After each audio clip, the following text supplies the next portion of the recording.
Okay, here we go again. Another death battle. I'll leave the link to this video in my description. Let's get into it. This episode of Death Battle is brought to you by Carbonite.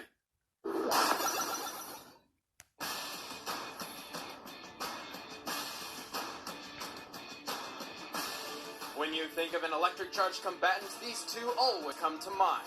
Pikachu, Ash's first Pokemon. And Blanka, the man-beast of Brazil. I'm Wizard and he's Boomstick, and it's our job to analyze their weapons, armor, and skills to find out who would win a death battle. Standing barely over 1 foot tall and weighing less than a newborn baby, Pikachu is the quick-footed electric mouse Pokemon, and the first under the command of Ash, a 10-year-old trainer from Pallet Town, because you don't need puberty to travel the world by yourself. Pikachu is now Ash's most loyal and trusted companion, but he sure didn't start that way. He was actually kind of a dick. Then again, if a 10-year-old was trying to trap me in a tiny ball and make me fight other creatures to the death, that'd probably fuck him up too. Being so small, Pikachu has low stamina and physical strength, but more than makes up for it with speed.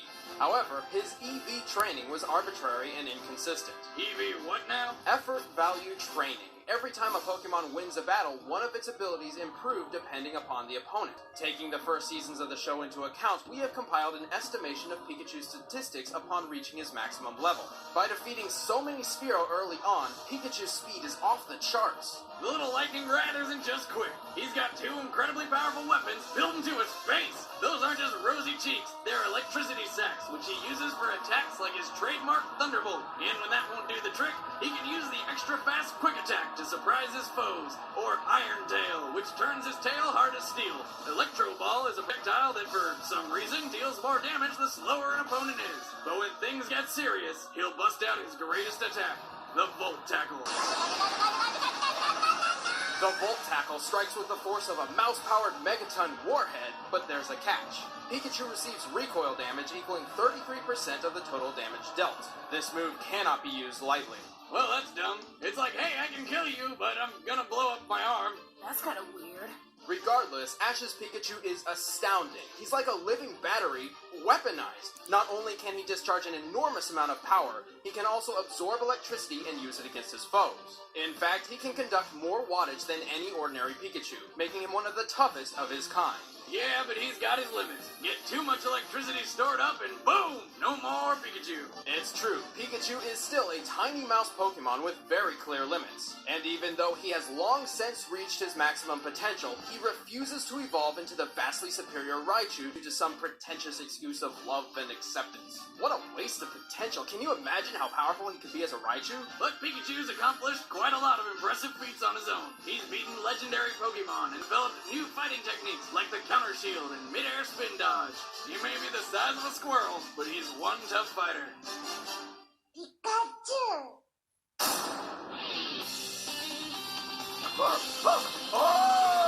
As a child, Jimmy Blanka was a pale-skinned Brazilian boy.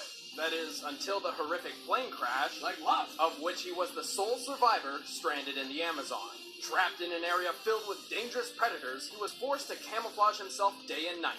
After many years of this, his skin absorbed enough chlorophyll to turn a permanent green hue. Really? I always thought he was just some kind of jungle monster beast guy. Despite his appearance, Blanka is actually extremely passive and gentle. However, piss him off and he enters an unstoppable bloodlust. Well, that seems like a pretty drastic change. But before he was old enough to fight the predators himself, he was forced to live off electric eels as his primary food source. After years of this diet, he developed a high resistance to electricity and somehow gained the ability to produce similar electric shocks. Be right back.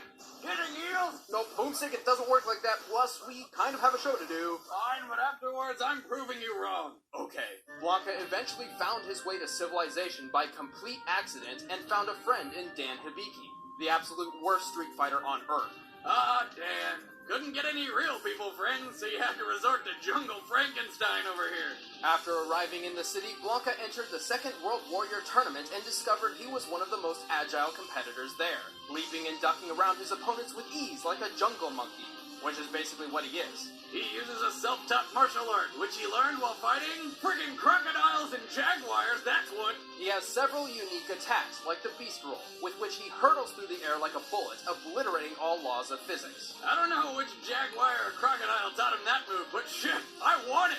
That aside, he's also got a few super moves. The Grand Shave Roll is a chargeable spin attack, and with Shout of Earth, Blanka can fire off a wave of uncontrollable electric energy. But you really gotta watch out for the Lightning Cannonball, where he rockets forward as a spinning ball of electric death. Blanka is a deadly fighter and obviously an extremely tough survivor. However, his greatest weakness comes from his lack of formal training. In fact, the only training he's ever had was under the tutelage of, guess. Don't say it. Dan Hibiki. That's like anti-training. And yet he has proven his combat skills time and time again. Though he did not win the World Warrior Tournament, he was picked from hundreds to represent Brazil, and through it rediscovered his mother and hometown. At long last, Blanka had come home. Most terrifying family reunion ever.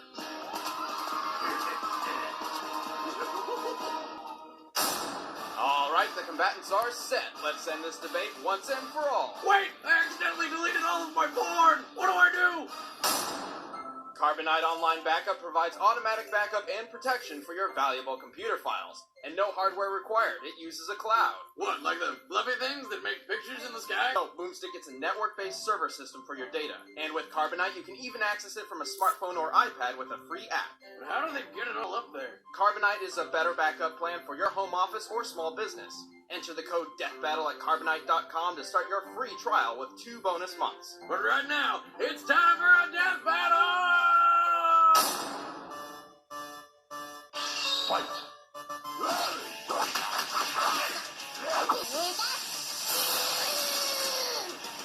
Not good enough!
You know, I've always wanted to eat a Pokemon. What? They look delicious. Pikachu may be powerful, but he can't compete with Blanka's ruthless skill. Even though Pikachu was clearly quicker on his feet, his attacks had little effect. Blanka could resist the electric attacks, and the Iron Tail is a Steel-type move, which, as we all know, is weak against electricity. Pikachu's only option was to outmatch Blanka's physical strength and stamina, which was just too much for the little guy. And despite keeping a clear head, Pikachu rarely shows any exemplary competence or aptitude on his own. Many of his greatest achievements are actually a result of his trainer's quick thinking or downright luck. Everything was going well until Pikachu lost his head. The winner is Blanka. Next. Please like, share, and subscribe. Thank you all. Appreciate it. This ain't over.